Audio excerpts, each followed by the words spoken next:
lies to go on standby. It was as if he knew in advance that he would lose the election and was doing everything he could to discredit the results and stay in office. Everything. He even said as much at a White House press conference in September. "We'll want to get rid of the ballots, and we'll have a very peaceful. There won't be a transfer, frankly. There'll be a continuation." There won't be a transfer. Fascism was in the air. Now that the election had taken place, it was more evident than ever.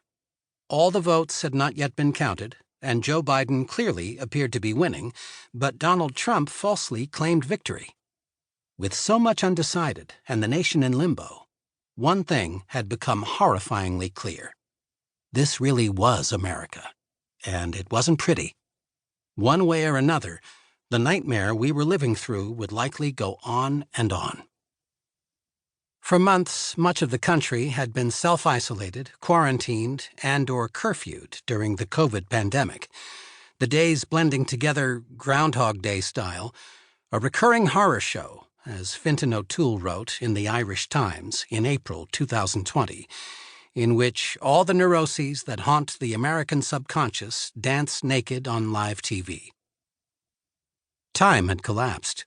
It had no meaning to tens of millions of Americans who stayed home day after day, locked down in semi-isolation. And truth had collapsed as well. News cycles could be measured in nanoseconds, huge parts of them so tainted with disinformation that many viewers were unsure what to believe. Born with the original sin of slavery, the United States, thanks to a virus, was pulling back the curtain to reveal its dark, dark secrets for all to see.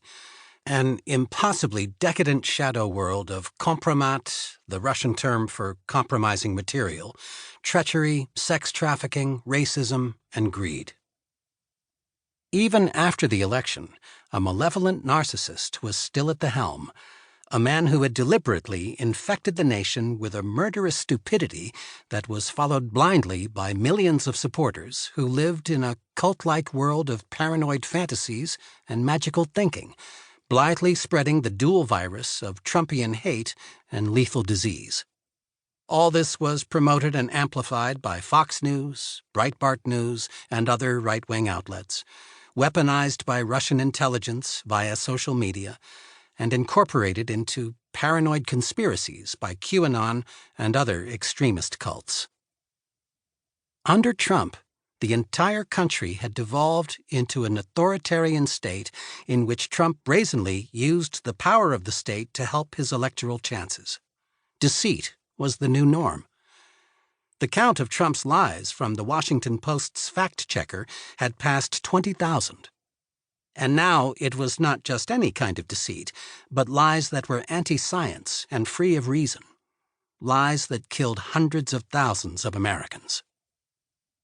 One after another, the institutions and practices Americans had taken for granted, honoring the rule of law, having free and fair elections, the United States Postal Service, congressional oversight, reliable health care information in the face of a deathly pandemic, had been defunded, politicized, weaponized, and compromised so thoroughly that they scarcely existed anymore.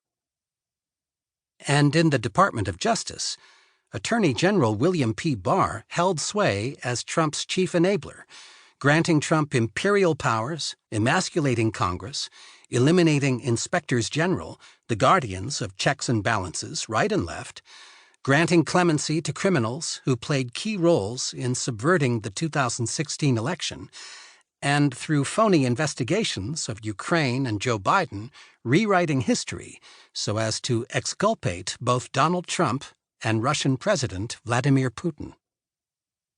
In effect, as Attorney General, Barr, a leading figure in the newly emergent Catholic right, with its ties to Opus Dei, a mysterious fringe sect with roots in fascist Spain, was bringing in a new strain of religious authoritarianism and theocratic nationalism to join forces with Trumpism on their way to collision after collision with the U.S. Constitution.